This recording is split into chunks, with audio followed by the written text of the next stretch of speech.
calls for a fair catch inside his own 5-yard line, muffs the punt, it rolls into his end zone, and it's recovered by the Falcons.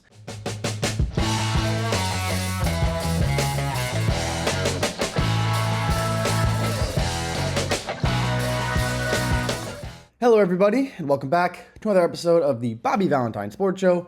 I'm your host, Frank Rampin. Let's dive into week 4 of this NFL season. Just wrapped up last night with our second doubleheader in a row. The Dolphins and the Titans took on each other last night, and the Lions and the Seahawks. So a very, very good Monday night slate we had. One game was a lot better than the other. I'm sure you could guess which one that was. So here we are in front of the Raiders set with my Raiders Game of Thrones shirt. You know what it is. I watch Raiders and I know things. This picture right here. This is a picture from, I think it was 2019, the last year that the Raiders played in Oakland. That's the Coliseum right there. That's Mount Davis. It's just it's sad to see that like that. Now that I went there for the final time last Thursday, and the stadium will never, ever be like that ever again. So, rip the Coliseum. What a place. That's kind of where I grew up becoming a fan. So, man, what a sad day. But let's dive into this week NFL recap. So, league trends, stats of the week. 39 one-score games this season. That is the most through week 4 in the history of the NFL. So, a lot of parity throughout the league this year and a lot of very, very close matchups. The AFC East, winless in week 4. The only division to not win a game. Tough week for that division. 19 made field goals from 50-plus yards in week 4. That is the second most in any week all-time, only behind week 1 of this season. So kickers this year have just been unbelievable. Week 1, the most 50-yarders of all time in a week, and week 4, the second most of all time. So pretty crazy. So let's go into the play of the week. Second week in a row that a 49ers wide receiver or 49ers pass catcher is on the play of the week segment. So this time in Santa Clara, 3rd down and 10, just outside the 2-minute warning in the first half. 13-0 San Francisco. Brock Purdy takes the snap, surveying. Pressure comes, floats one back left corner of the end zone, and George Kittle goes up and gets it. Absolutely mossing 3 New England Patriot defenders right on top of their head. Look at this play. This is just all effort. I want it more than you. Going up, getting it done. What a play from the all-pro tight end, George Kittle. And man, this 49ers team, very different when they don't have their stars. Brock Purdy's still great. We'll go into more stats throughout the show. But man, Kittle, Debo, McCaffrey, even though he's still out, difference makers. What a play from Kittle, going up, mossing 3 Patriots defenders.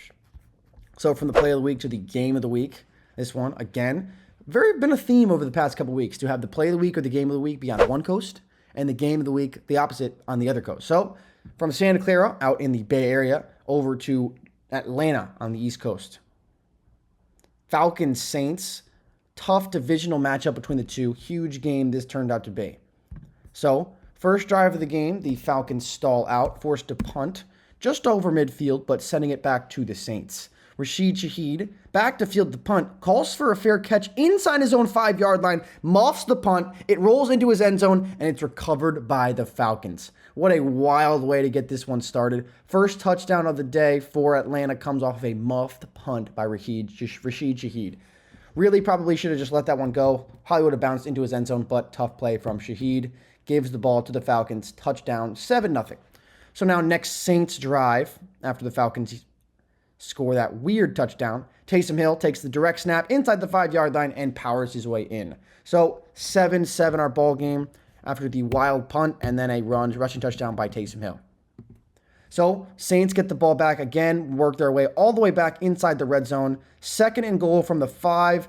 Carr going to hand one back. Guess who again? Taysom Hill. He's going to bulldoze his way in for a touchdown.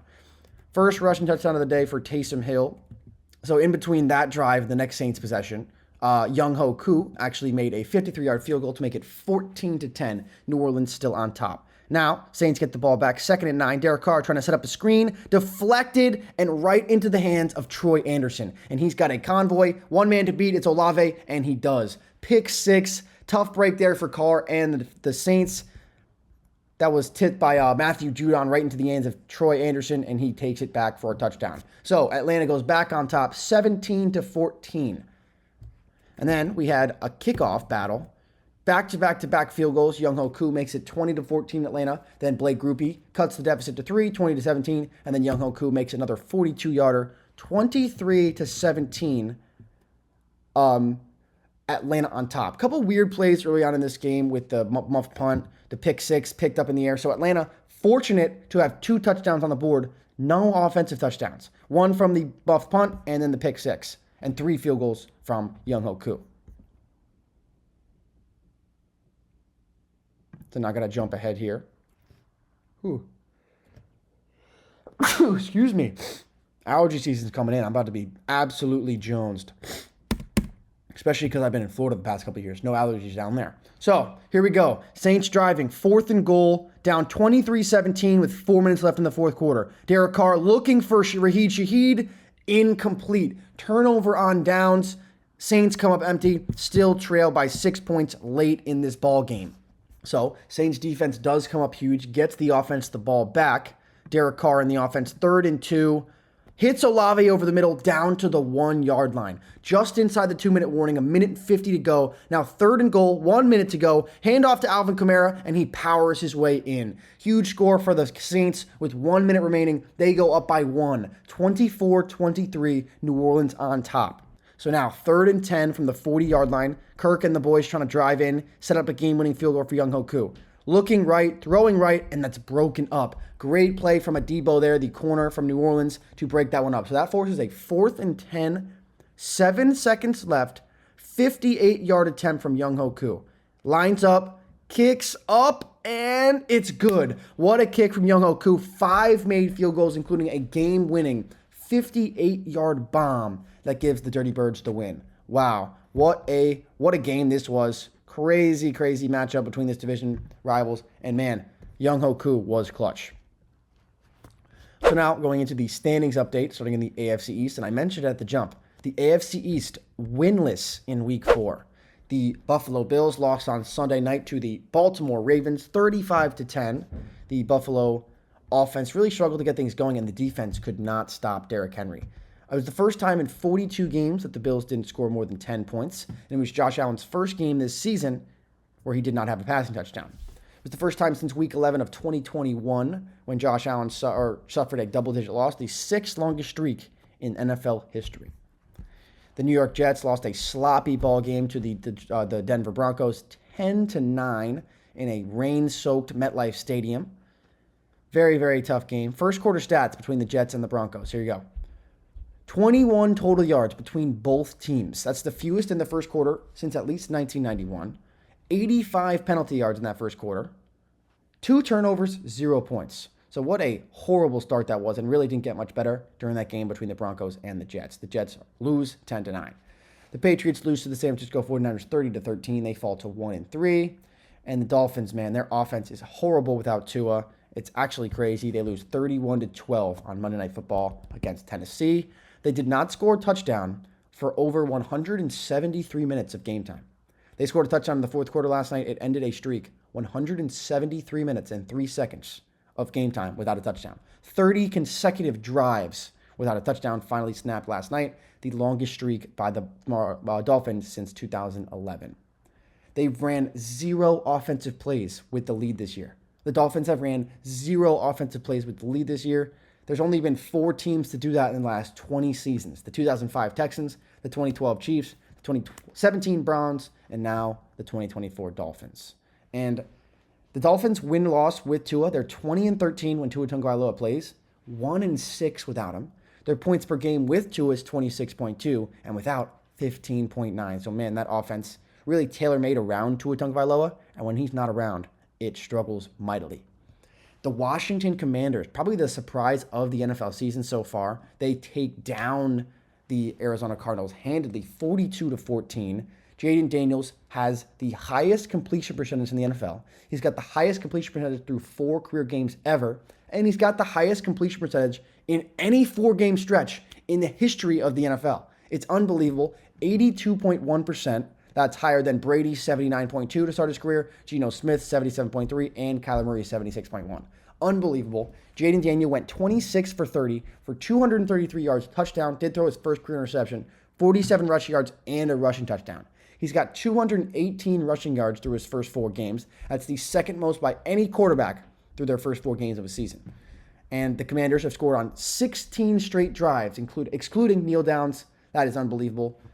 Jaden Daniels, the first quarterback with an 80% completion percentage in consecutive games in the history of football. He was 91% against the Bengals last Monday, and then 87% against the Cardinals this Sunday.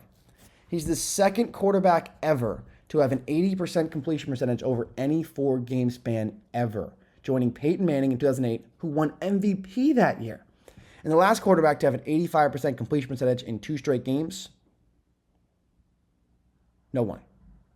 He's the first quarterback. He's led his team to back-to-back 38-plus games, the second rookie QB over the last 30 seasons to do that. Russell Wilson did it back in 2012. The Commanders have 2 games this season with 200 rushing yards and 200 passing yards. The rest of the NFL has 2 combined. They've won 3 straight games in September for the first time since 2008. It's their first 3-1 start since 2011. And the Commanders, they've only punted once in their first 3 games. They're 53.5% on third down. That's the best in the NFL. And they have 1 turnover and only punted 4 times. Also, both the fewest in the NFL. This team has been unbelievable to start the year, and it looks like 2 years in a row we're going to have ridiculous rookie quarterback performances. The Dallas Cowboys improved to 2-2 after beating the New York Jets on Thursday Night Football 20-15, but man, Dallas still doesn't look great, both offensively and defensively. Huge injuries to Micah Parsons and DeMarcus Lawrence. Huge for them. The Eagles, they lost to Tampa Bay 33-16, second time in a row losing to the Bucs. Lost to them in the playoffs last year. And the Eagles, since week 13 of last season, they have 20 turnovers. They've allowed 278 points. Both of those are the worst in the NFL. Jalen Hurts has 12 turnovers since week 15 of last season. That's the most in the NFL. They've failed to score first in all 4 of their games this season. That's a tough way to win games. And they're 3-8 in their last 11. So it's really going to have to turn around quickly for this Eagles team, or they're screwed. The Giants, 1-3, lost to Dallas 20-15, just mentioned. Malik Nabers, though, has been the lone bright spot. He has 34 receptions through his first 4 games. That's the second most ever. Over to the AFC North, the Pittsburgh Steelers, sitting 3-1. They defeated the Indianapolis Colts 27-24. Steelers went down early in this game, really were not able to recover. The defense got gashed, and 4 straight losses to Indianapolis.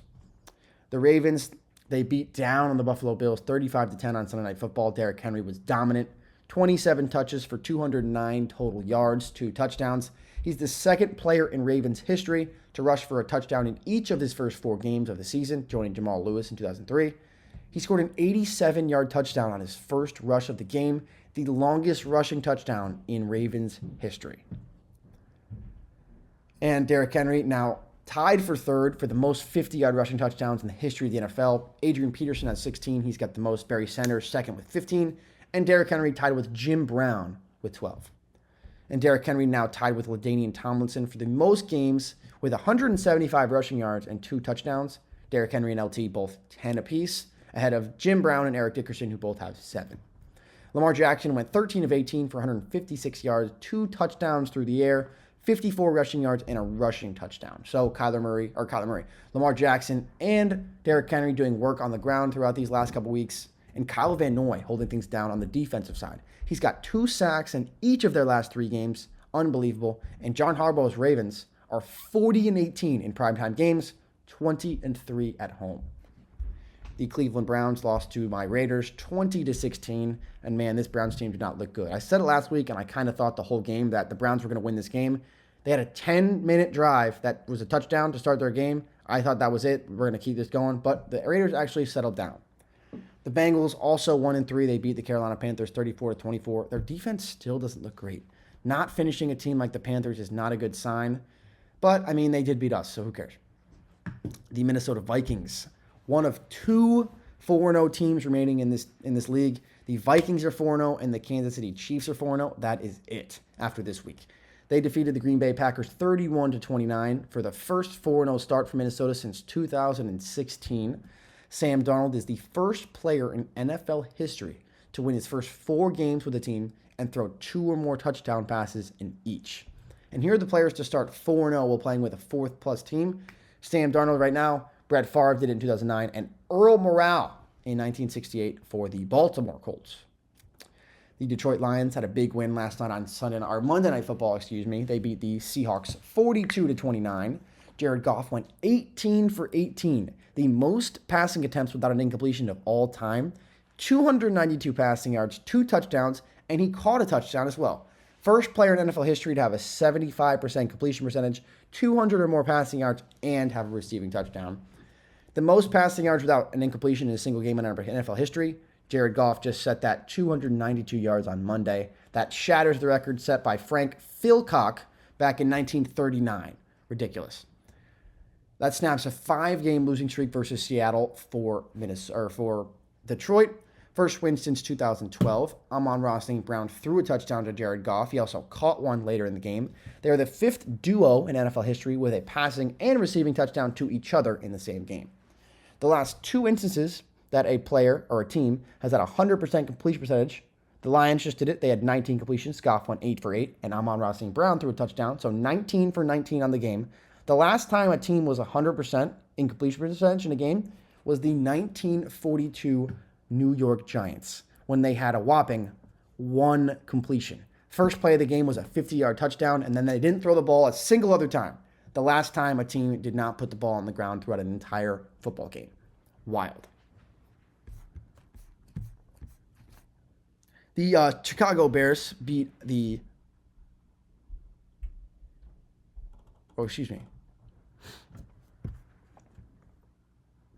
Amon-Ra St. Brown has 342 receptions through his first 4 receiving yards through his first 4 seasons. No, that's wrong. Jones. Jared Goff, more receiving touchdowns than incompletions last night. The Bears, they beat the Rams 24-18 in a very ugly game. This Chicago offense really has not woken up, but their defense is legit, keeping them in ball games and winning them too. The Green Bay Packers fall to the Minnesota Vikings 31-29. They were down 28-0 in this game. They brought it all the way back to 28-22 before Minnesota kicked another field goal. They ended up scoring again, but it was just too little, too late. Over to the South, the Houston Texans, sitting at 3-1, they beat the Jacksonville Jaguars 24-20 on a C.J. Stroud late game-winning drive. They've been a little weird lately, but they still are leading this division 3-1, looks solid. The Indianapolis Colts just beat the Pittsburgh Steelers 27-24. Joe Flacco threw 2 touchdowns after Anthony Richardson left the game. Flacco went 16 for 26 for 168 yards, 2 touchdowns. And Flacco has now thrown multiple touchdown passes in 6 straight games. That is the longest streak of his career. Tennessee Titans got their first win of the season last night, beating the Miami Dolphins 31-12 on Monday Night Football. They avoid their first 0-4 start since 2009. Will Levis did injure his shoulder, but not before. On the first drive of the game, he came down and threw a pick. His 9th turnover of the year that leads the NFL. Mason Rudolph did end up coming to finish the game, and they won. The Jacksonville Jaguars fall to 0-4. They lost to Houston 24-20.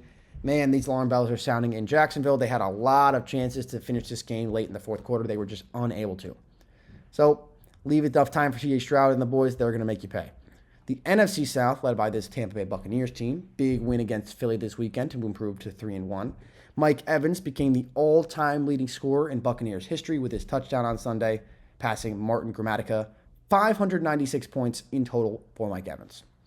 These Atlanta Falcons' big win, our game of the week. Young-Ho Koo hit a 58-yard winning field goal to beat the Saints 26-24, and they jumped them in the standings to go to second. Huge game on Thursday night coming up between the Falcons and the Bucs. We'll see how that one goes. The New Orleans Saints also sitting at 2-2. After starting 2-0, they are now 0-2 in their last 2 games, falling off the game-winning field goal. And the Panthers fall 34-24. They're a bad team unless they play the Raiders. And speaking of the Raiders, let's go out to the AFC West. First of all, you got to talk about this team, these Kansas City Chiefs, 4-0. I mean, they beat the Chargers 17-10 after being down 10-0. First 4-0 start since 2020, but Rashee Rice has feared to torn his ACL on a weird play where Mahomes threw a pretty bad pick, was trying to make a tackle, and he actually took out his own star receiver's knee, fearing to have torn his ACL. So tough blow for Kansas City, but man, they have no tough blows, so we'll see what happens. The Chargers sitting at 2-2 after that loss to the Chiefs. Herbert is still beat up. The offense is kind of sputtering. They're going to need things to change on that side of the ball. The defense has been a lot better, but I mean, it's kind of a Jim Harbaugh-led, Jim Harbaugh-led football team that you would expect. They run the ball, they play good defense, but they have Justin Herbert. So they're going to need to get that offensive passing game going. We'll see how that goes. The Denver Broncos improved to 2-2 as well, beating the New York Jets 10-9. Like I said before, the first quarter stats between the Jets and the Broncos were absolutely abysmal. 21 total yards between the two teams is the fewest in a first quarter since at least 1991. 85 penalty yards is absurd. 2 turnovers and no points. So that sucks. And at halftime, Bo Nix was 7 for 15 with -7 passing yards. His longest completion of the game was 2 yards. And that's the fewest amount of passing yards by a quarterback in the first half with 2 or more completions since 1978. -7 passing yards on 7 completions. That's unbelievable. His final stat line, Bo Nix, that is, 12 for 25, 60 passing yards. He did throw his first career passing touchdown to Cortland Sutton, but that's the fewest passing yards in a win since 1965. Bo Nix, -7 at the half, and he finishes the game with 60, but they won the game. 2.4 yards per attempt for Bo Nix, the fewest in a win by any quarterback with at least 25 passes since the 1970 NFL merger. Unbelievable. And my Raiders, they improved to 2-2 as well. They beat the Cleveland Browns 20-16 in a very, very ugly win. Brutal offensive game for the Raiders again. Gardner Minshew only throws for 130 yards. The offensive line did look a lot better yet. Jackson Powers-Johnson, JPJ, the rookie left guard, had a good day. But man, they ran for about 150, and that was really it. Won this game by the skin of their teeth. They could have had an 82-yard touchdown to Amari Cooper. The Browns could have. That got called back by a very ticky-tack holding penalty. So, man, the Raiders are hanging on by the skin of their teeth. And to wrap things up, the NFC West, the Seattle Seahawks suffered their first defeat of the season last night to the Detroit Lions, 42-29. Last night, a wild streak came to an end for the Seahawks. They had allowed 0 touchdowns on a possession following a turnover in the last 22 games. 22 games in a row where they have a turnover, no touchdowns allowed. Last week they had one where they threw a pick inside the 4-yard line, and they still held them to a field goal. That streak did come to an end last night after DK Metcalf fumbled. The Lions went down and scored a touchdown. That's the longest streak in the NFL since 1978. Very impressive. Geno Smith had a good day last night, 38 for 56 for 395 yards. That's all career highs. He had a touchdown and a pick late, but man, what a good game from Geno. The San Francisco 49ers at 2-2 beat the New England Patriots 30-13, and Brock Purdy has the highest passer rating through first 25 career starts since the merger, ever. Purdy's passer rating is 112.6. That is 1 decimal point ahead of Patrick Mahomes, 112.5, and they both are ahead of Kurt Warner's 106.2.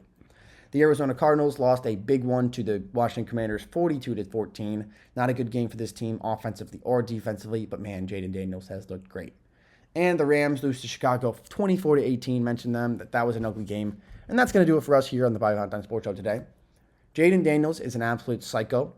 They are great. He is historically good. And 2 years in a row, we're having a historic start to a season by a rookie. So we'll see if Jaden Daniels can keep things going as they lead that division, looking good going into week 5. So that's going to do it for us here. Make sure to follow us on Instagram, TikTok, at the Valentine Sports Show, all that good stuff. And if you have any questions about the Valentine Sports Academy, at bvacademy.com. So that'll do it for us. We'll see you back after week 5. I'm Frank Rampin. Peace out.